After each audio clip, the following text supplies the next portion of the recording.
रक्षाबंधन का पर्व, श्रावण का महीना, जनकपुर के समीप एक गांव में रहने वाली विधवा ब्राह्मणी का एकमात्र बेटा प्रयागदास। प्रयाग सबने राखी बांधी, बहनों ने अपने अपने भाइयों के हाथ में राखी बांधी। प्रयाग को किसी ने राखी नहीं बांधी। सभी होते हैं रिश्तेदार, जबकि जर पास होता है और बिगड़ जाता गरीबी में जो रिश्ता खास होता है। प्रयागदास रोते हुए आए, मां मुझे किसी ने राखी नहीं बांधी। मां ने आंखों में आंसू भरकर कहा कि बेटा तुम्हारे कोई बहन नहीं है, बहन होती तो तुम्हें राखी बांधती। मेरे कोई बहन नहीं है।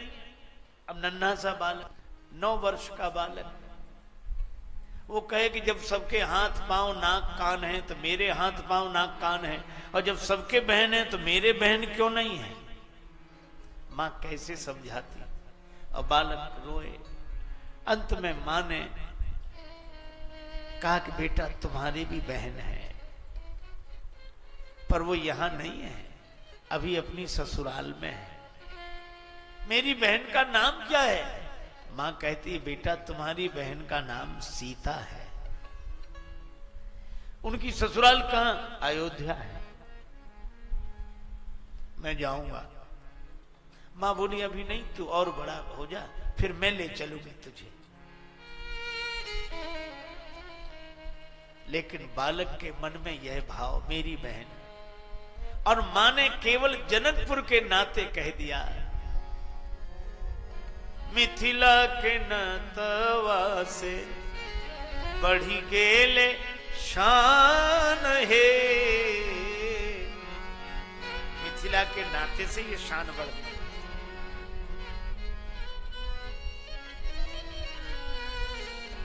मिथिला जन्म भैले सुकृत महान है। लाडली कृपा सो पवली, श्री जानकी कृपा सो पवली, ऐसे मेहमान है। लाडली कृपा सो पवली, ऐसे मेहमान है।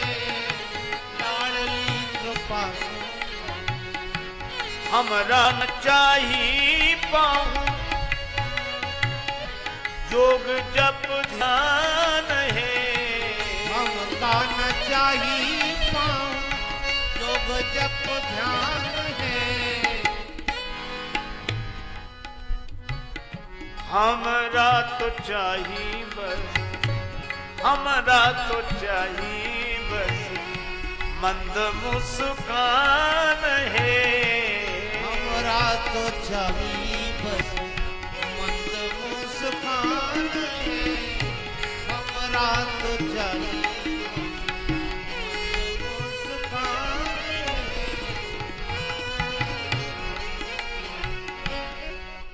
श्री जानकी जी की कृपा से ऐसे मेहमान मिले, और जानकी जी हमें मिली जनकपुर की कृपा से। इसीलिए मां ने भी कहा कि तुम्हारी बहन जानकी जी हैं, अयोध्यापुरी ससुराल है उनकी, वहीं है। बालक कहे मैं तो जाऊंगा। मां कहे कि बड़ा हो जा, मैं ले चलूंगी।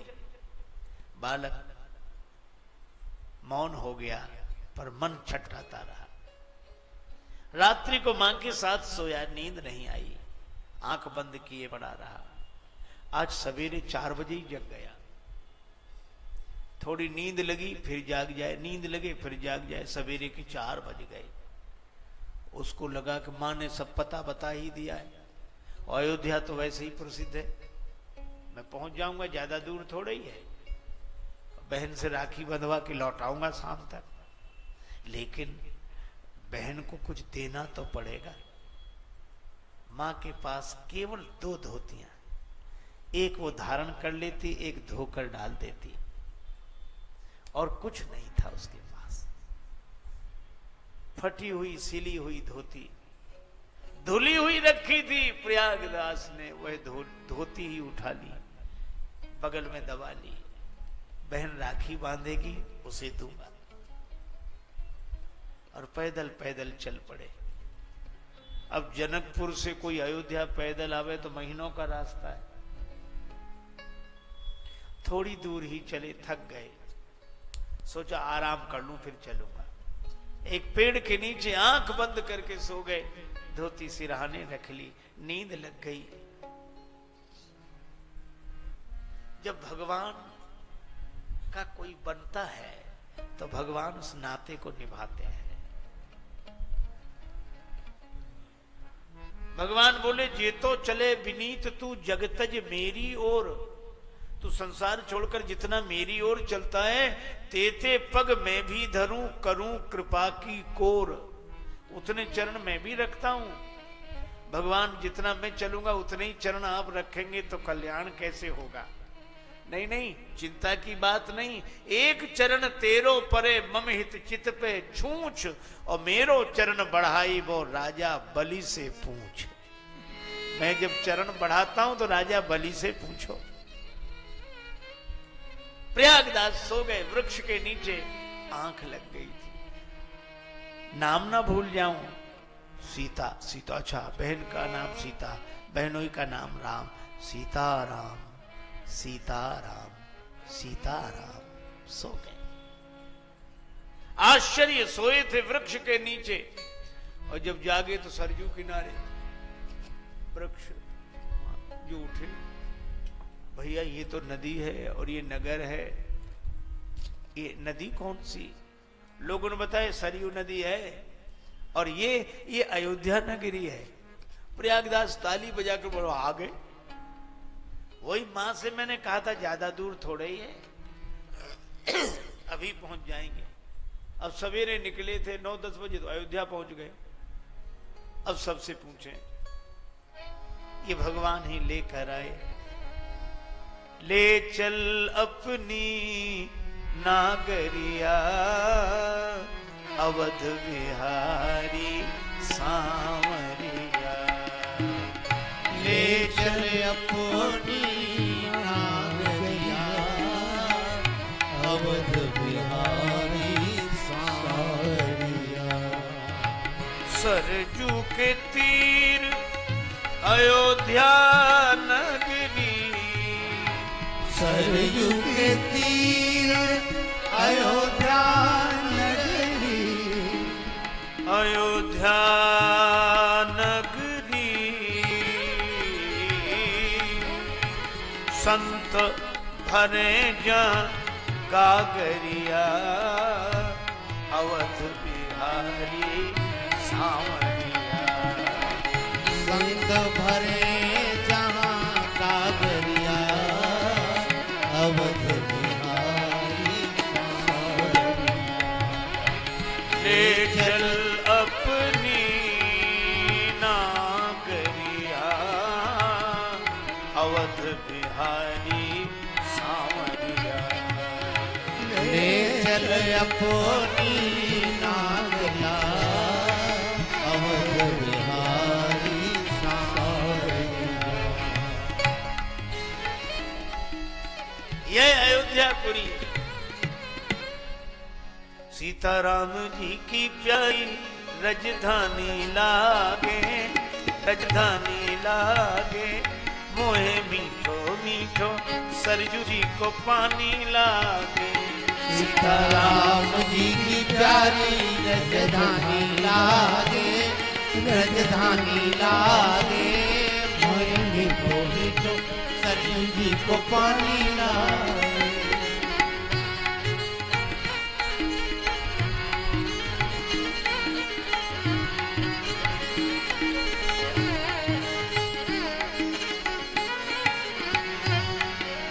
धन्य कौशिला धन्य के कई, धन्य सुमित्रा मैया।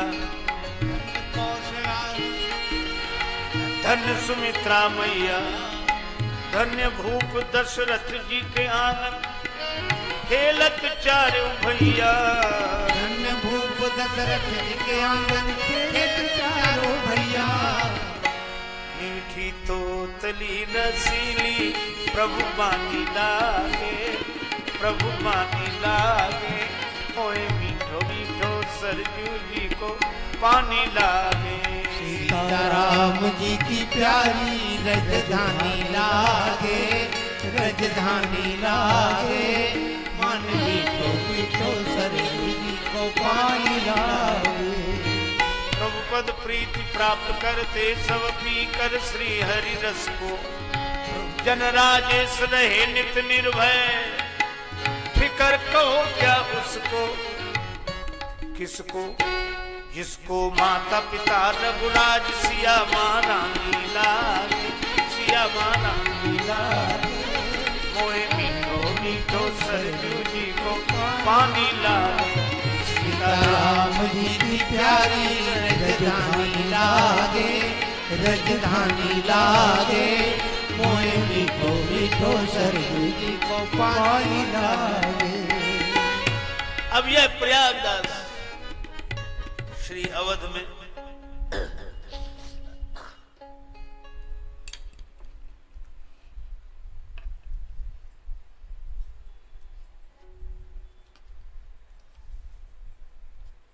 जो भी मिलता उसी से पूछते, भैया हमारी बहन सीता का मकान कहाँ है।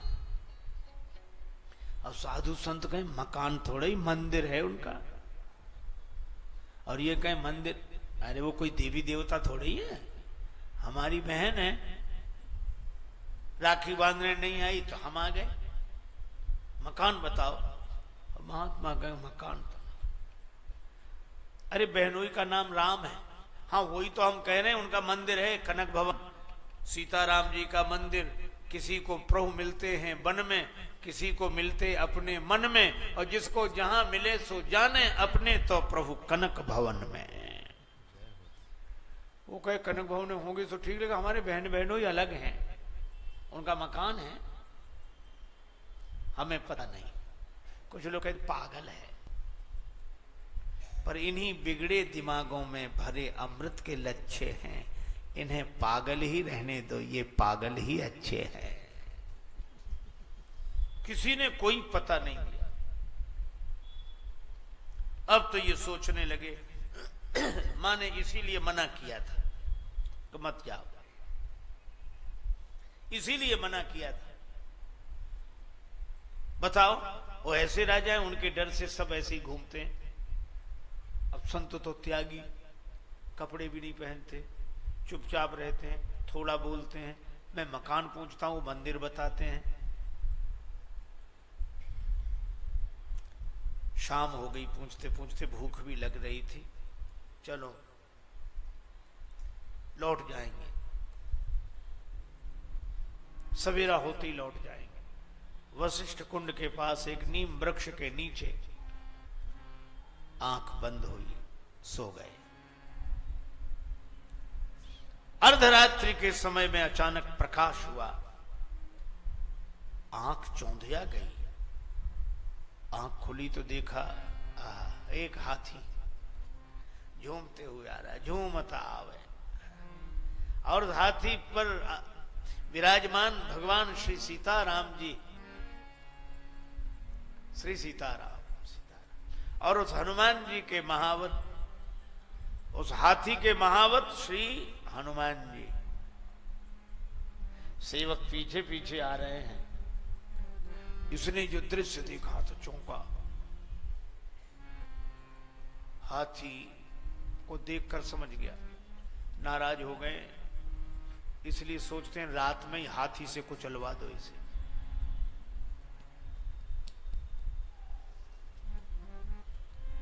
बड़े आदमी है ना, हम गरीबों से नाता हो भी तो बताने में शर्म लगती है। तो ये भी खड़ा हो गया, लेकिन ये क्या, हाथी को बिठाया गया, श्वेत रंग का हाथी। हाथी बैठा, सीढ़ी लगाई गई, और सीढ़ी से भगवान श्री सीताराम जी उतरे। प्रयागदास के पास जाकर खड़े हो गए। इतनी सुंदर दिव्य दंपत्ति का दर्शन कि जहां की देखकर आनंद मग्न हो गया। राम जी ने मुस्कुरा कर कहा, भैया प्रयागदास, प्रयागदास चूंकि ये तो हमारा नाम भी जानते हैं। श्री सिया जी की ओर देखकर कहा, ये तुम्हारी बहन है। प्रयागदास ने हाथ जोड़े, लेकिन कहा ये मुझे लगता नहीं है कि मेरी बहन है। क्या तुम अपनी बहन से पहले भी कभी मिले हो? नहीं, मिल तो पहली बार ही रहे। फिर कैसे कहते हो ये तुम्हारी बहन नहीं है? राम ने कहा बहन सीता तुम्हारी यह, बाल ने कहा कि समझ में ना आता है। क्यों? जब भाई को बहन मिलती है, विरह व्यथा से चरणों में लोट लोट कर रोती है बहन जब भाई मिल जाता है। भाई को देखकर बहन छाती से लिपट कर रोने लगती है। अगर ये मेरी बहन होती तो ऐसे खड़ी रहती? सीता माता के आंसू भर आए। भूल गई मैया पर भैया हमें भूले नहीं, भैरव सिया के उर्भाव भर आता है। रोने लगी सीता आंसुओं से पग धोने लगी, भाई भगनी का भगवान धन्य नाता है। श्री सीता जी ने राखी बांधी प्रयागदास के हाथ में। प्रयागदास का सिर झुक गया, आंसू बरसने लगे। धोती जो धुली हुई फटी सिली हुई साथ लाए थे, सिर झुकाकर वो धोती ही ऊपर कर दी। बहन, यह तुम्हारे लिए,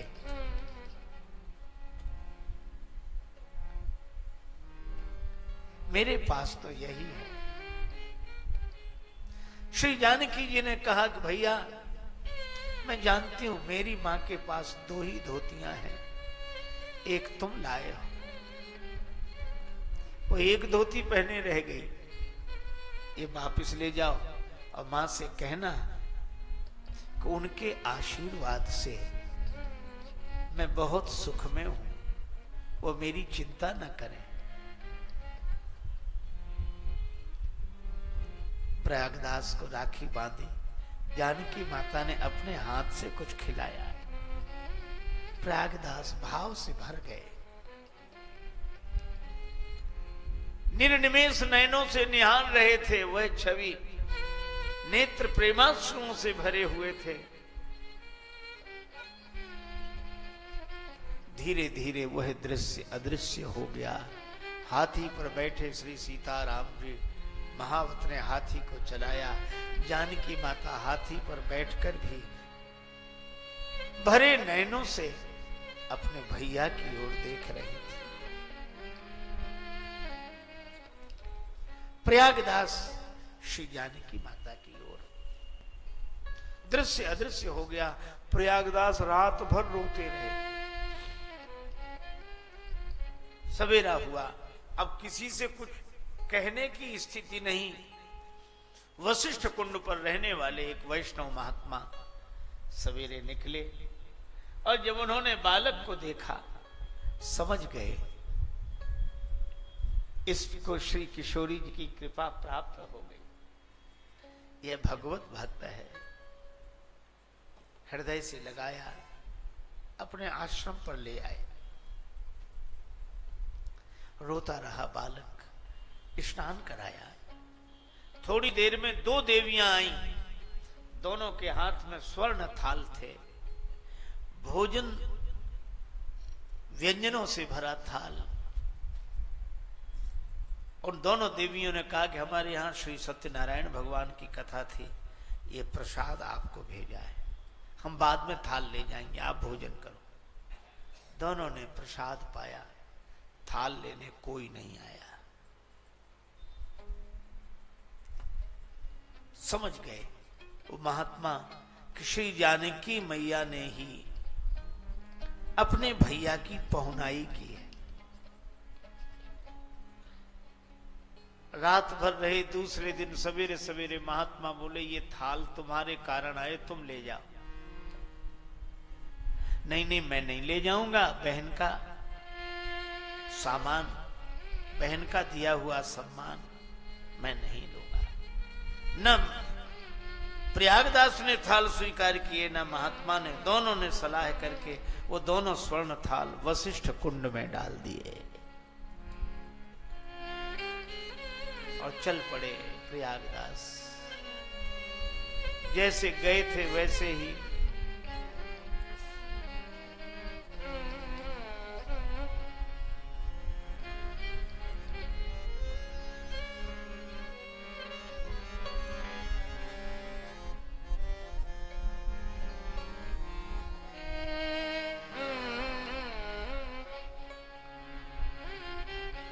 घर आ गए। मां ने जो देखा बेटे को हृदय से लगा लिया। मेरे लाल, कहां गया था तू? मां बहन के पास। तुझे बहन मिल गई? हाँ देख, ये राखी बांध दो। अब मैं धोती देने लगा तो बोली नहीं नहीं, मेरी माँ के पास 2 ही धोतियां हैं, तू वापस ले जा। ये वापस ले आया। माँ उनका तो बड़ा ठाट बाट है। हाथी से आए थे रात को शायद इसलिए आए थे कि दिन में शर्म लगती होगी कि इतने गरीबों के हम रिश्तेदार, इसलिए रात में आए। और एक बात है मां, क्या कि क्या संबंध है?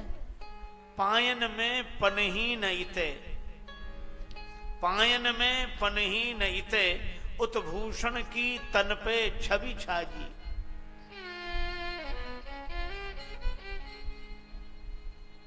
पायन में पनही न इते, उत्भूषण की तन पे छवि छाजी। और जाहे विनीत लिखी धरनी, तेही की भगनी गजराज बिराजी। हमारे भाग्य में धरती लिखी है और हमारी बहन हाथी पर बैठी। मान की बात नहीं, मन में चित में एक चोट लगी मुहे मांझी। और बात कहीं बहनी दुई चारी, पे बोले नहीं बहनोई मिजाजी। बहन ने तो 2-4 बातें कही।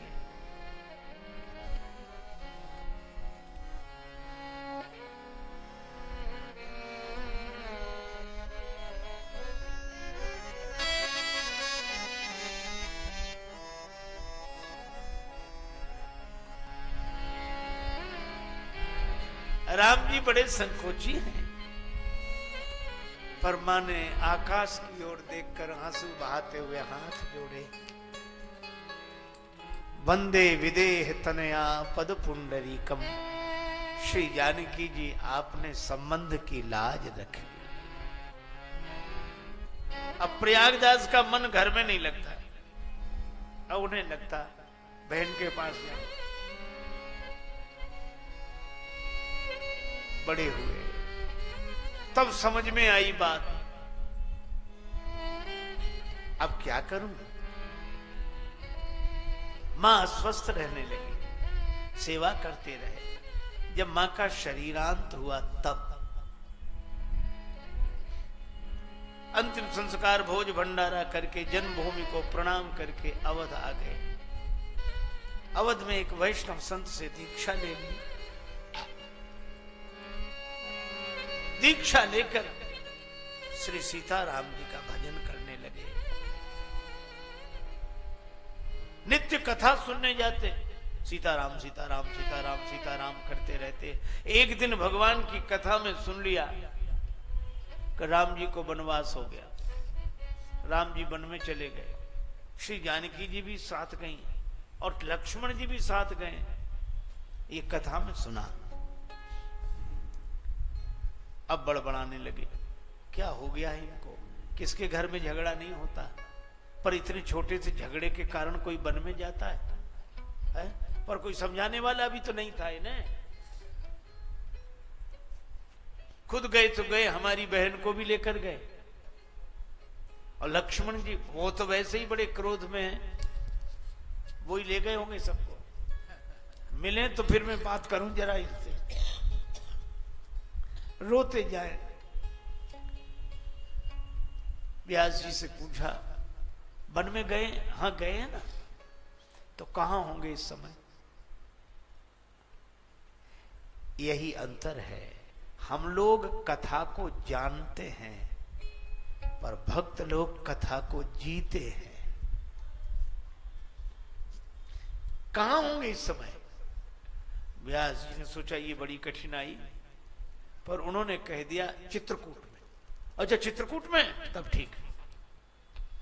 जब किसी से कुछ नहीं मांगा अब मांगने लगे, जो भी बोलता भैया कुछ दे दो। क्यों? अरे अब कलह किसके घर में नहीं होता? वो देखो सीताराम जी, वो बहन भैया, बहन और हमारे बहनों दोनों चले गए, लक्ष्मण भैया भी गए संग में। अब पछताते होंगे बेकार वन में आए, कितना कष्ट है वहां वन में, न बिछाने को न ओढ़ने को, नंगे पांव विचरण कर रहे, आज इस वृक्ष के नीचे, कल उस वृक्ष के नीचे। तो उनके लिए कुछ इंतजाम करना है। लोग प्रसन्नता से देते, संत मांग रहे हैं। पैसा इकट्ठा किया, 3 जोड़े जूते बनवाए, 3 जोड़े पलंग और 3 जोड़े गद्दा, तकिया, रजाई। आप आश्चर्य करोगे, इन्हें हम लोग पागल समझते हैं। ये तीनों पलंग, जूते, रजाई, गद्दा सब अपने सिर पर रखा और अयोध्या से पैदल पैदल चित्रकूट के लिए चले। बीच में रुक जाते, फिर सीताराम सीताराम करते, फिर आगे चलते, फिर सीताराम सीताराम करते, फिर आगे चलते। चित्रकूट में फटिक शिला के पास मंदाकिनी गंगा के किनारे सामान उतार कर रखा। अब कहने लगे कहां हो, आ जाओ, हम जान रहे हैं कि हमारे डर से छिप गए हो। सोचते होगे पता नहीं क्या क्या कहेगा। कहना तो बहुत कुछ था, क्रोध भी बहुत था, लेकिन अब मैं कुछ नहीं कहूंगा। आ जाओ, मिल जाओ, मिलो। अब बहुत पुकार लगा मैं, नहीं आए भगवान। नहीं आए तो सामान वहीं रखकर फिर उठाया सामान, नदी के उस पार चित्रकूट के जंगल में घुस गए। अब घोर जंगल, मंदाकिनी के उस तरफ। कहां हो, मिलो मिलो, छिपने से काम नहीं बनेगा। और जब उस जंगल में घुसे तो भगवान श्री सीताराम लक्ष्मण जी के साथ प्रकट हो गए। प्रकट हो गए तो चरणों में गिर गए, रोने लगे। आप भी किसके घर झगड़ा नहीं होता, ऐसे बढ़िया महल छोड़कर जंगल में चले आए। ये देखो कितना कष्ट है आप, बहुत। हम आपके लिए पलंग लाए हैं, एक एक पलंग ले लो। ये जूते लाए हैं, ये कपड़े लाए हैं। भगवान राम ने कहा कि भैया आपने कष्ट तो उठाया, लेकिन हम पिताजी के वचन से वन में आए हैं। हम जूते नहीं पहनेंगे, पलंग पर नहीं बैठेंगे, हमारा नियम है। तो उलाहना देते हुए बोले, पलंग पे न बैठेंगे न पहनेंगे जूते, बड़े व्रतधारी के बेटा बने। ये कोई बात हुई? कष्ट पा रहे हो, ये स्वीकार करो। और रोने लगे। श्री जानकी मैया ने कहा कि भैया बहुत दुखी हैं, इनको आप अपने साकेत का वैभव दिखा।